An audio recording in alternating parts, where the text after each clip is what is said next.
Hi there, happy week 43.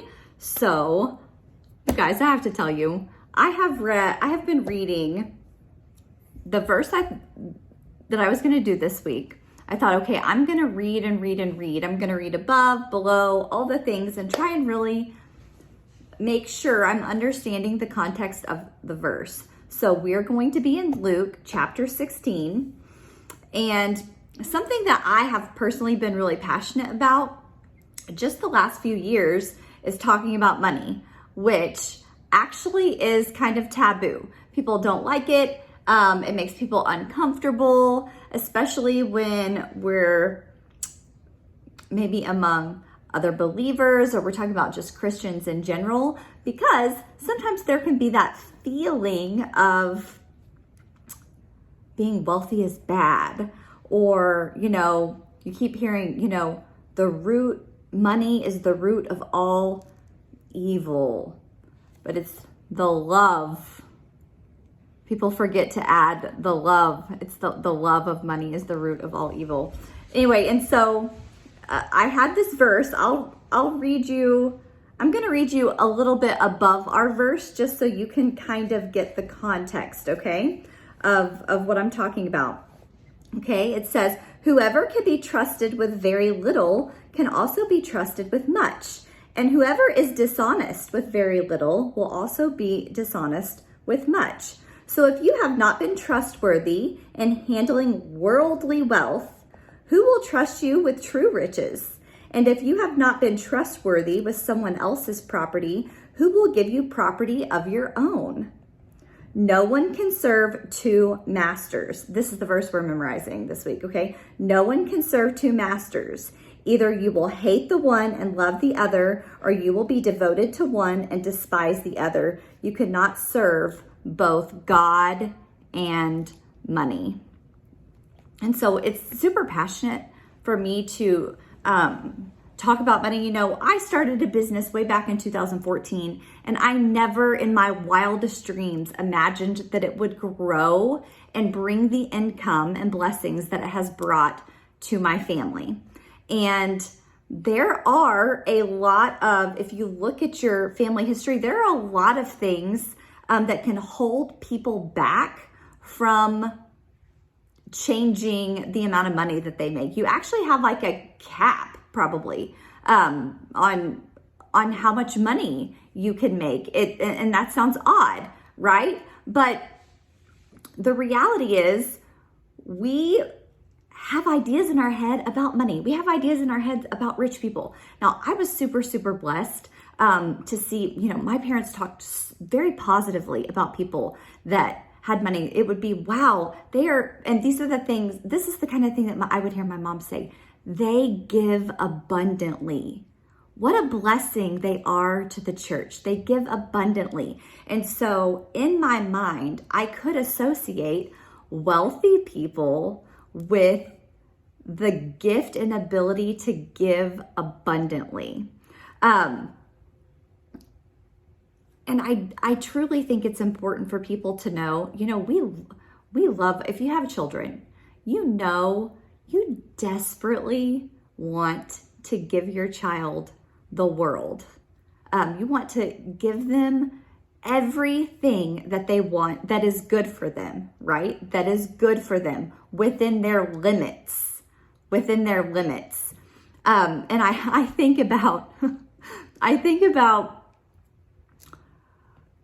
desperately wanting a home that I could love and be proud of, and working hard to make that little 800 square foot rental house a place that was well kept and well taken care of, because in my heart, I thought, if I can't show the Lord that I can take care of someone else's things, right? Because it didn't belong to me, but I need to take good care of this. I need to show my children we take good care of the things that the Lord has blessed us with right now. Because if I can't care for what I've been blessed with now, why in the world would He trust me with more later?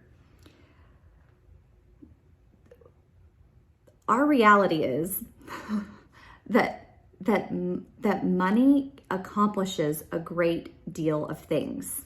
It can accomplish bad things, but it can also accomplish amazing, incredible things. And he will bless the work of our hands if we ask him to, and we're falling in alignment with him. And so when you think of this serving two masters, you can't serve God and money. But I really want to challenge you to not get it twisted, because you can dedicate yourself to working in alignment with the Lord, and you can use the fruit of your labor to grow his kingdom and serve him. You can be a wealthy person and use it for the Lord, but you cannot accumulate wealth and constantly serve yourself without being in alignment with the Lord. I mean, those are things you can do them, obviously, but if you're constantly trying to work and accumulate things for yourself and you're not in alignment with the Lord, he is not your master. In fact, if you read on in the rest of, I think it's in chapter 16, it talks about the rich man and Lazarus, and he never shared his money with the man outside of his gates, who, it says something like the dogs were licking his sores. And later on, and when he's in Hades, he's like, sees him there, please, and it's like, wait a minute, you never did anything for him. You never did anything for that man when you were alive and you were wealthy. His focus was not on service. It was not what God wanted from him. He was too focused on himself. So that is, I actually, if you want to be honest,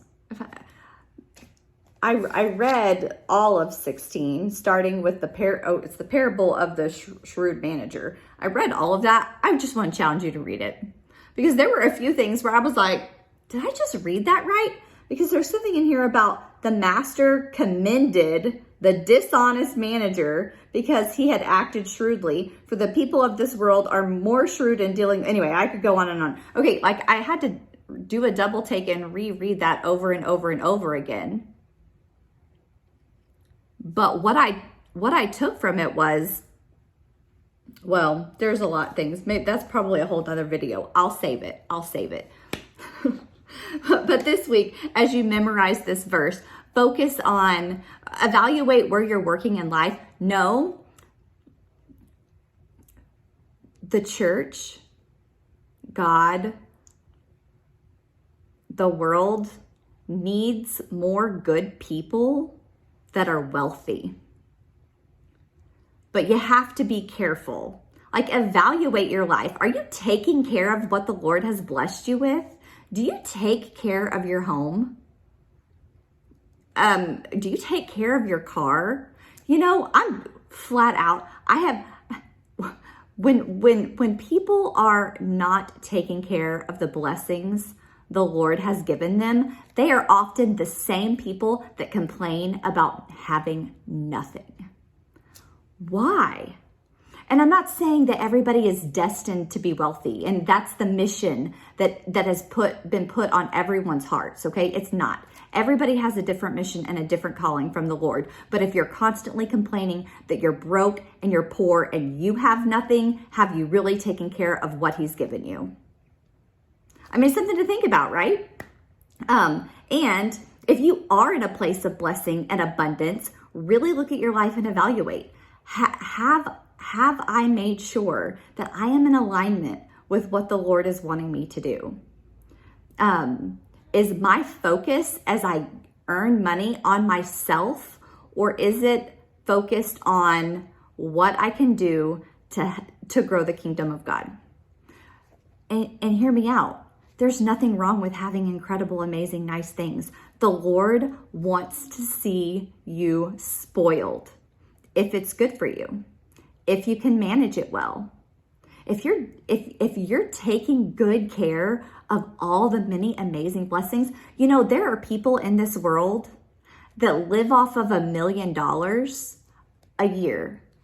They live off of $1 million a year and still give 90% of their income. Think about it. Like, that is possible. That is possible. You can be wildly, wildly successful and have incredible, nice things and still give a lot. You can give abundantly. But really take a look and evaluate. Are you taking care of the things that you have been blessed with? And are you trying to serve two masters? Are you? Or is God your master? Is he your one and only that you're serving? And that doesn't mean that you have to be in ministry. It means that you can work hard at your job and bless the people that you encounter every day. Anyway, so that's my lesson for week 43.